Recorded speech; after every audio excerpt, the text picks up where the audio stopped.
The One Piece chapter 777. Unfortunately, the only chapter that does not wrap up the executive fights, but it does promise that at least in the next One Piece chapter it will definitely will. But one could say that this chapter brought us good karma. As Diamante falls to the ground defeated, his head gets knocked into a wood pole that knocks him out, effectively revealing that that wood pole is Scarlet's grave. So in a way, you could say Scarlet took her revenge from the dead.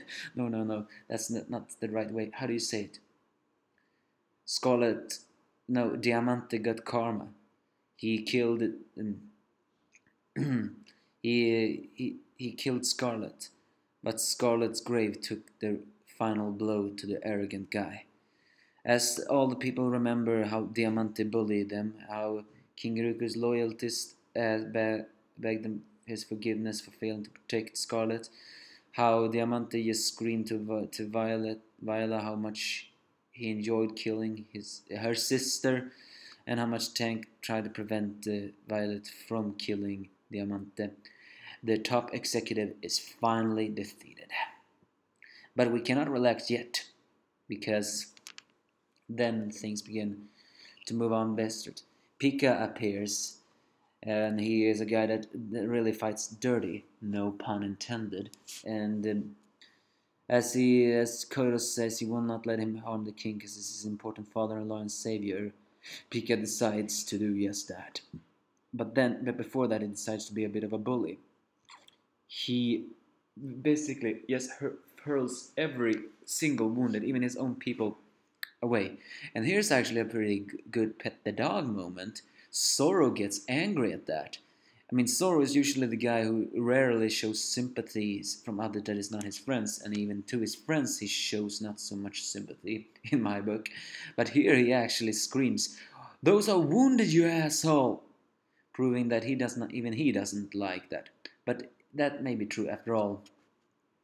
Zoro is an honorable guy in a way when it comes to a fight, and he doesn't like that they pick on people that are, well, weak or cannot fight back, sort of, unless that guy deserves it, of course.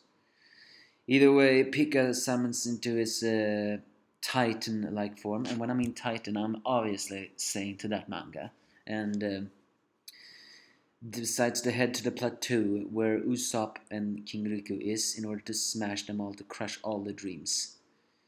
As Zoro begins to wonder what he was gonna do, he reveals that apparently his flying slashes cannot travel all that far, which is a surprise. I thought his flying slashes could travel very far, but the power would diminish. So at least we finally get a secret about his flying slashes like that.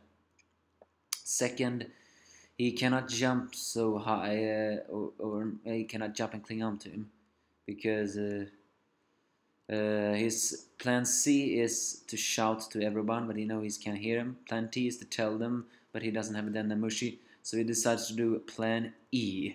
He opens one of his eyes and just says, "Fly through the sky and slash that bastard to shreds." What he means by that, we will not know. But does that mean that even Zoro has a skywalk? If he does, I have to admit I will be a little bit pissed. Because as I said before, I hate the fact that Sanji is falling behind in power to the other teams. If you showing that Zoro can also do skywalk, fine. Zoro is also a badass.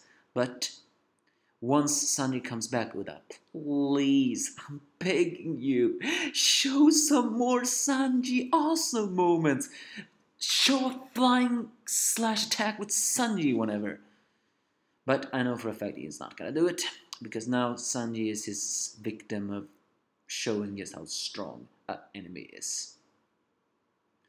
Which is actually one of my... It's not like I'm ever gonna drop the One Piece manga. No, it's too much sinful for that. But even I will have to admit it will be difficult to read if Oda continues to treat Sanji like that. Well, that's basically this chapter. What will Zoro do? We can only see. Zoro is known to do weird plans, so I have a feeling that next week will be a fun, or next time we don't know if we'll get a shot the next week, and will be a fun and slashing moment, and so we can destroy that Pika. Give me your thoughts if you have any.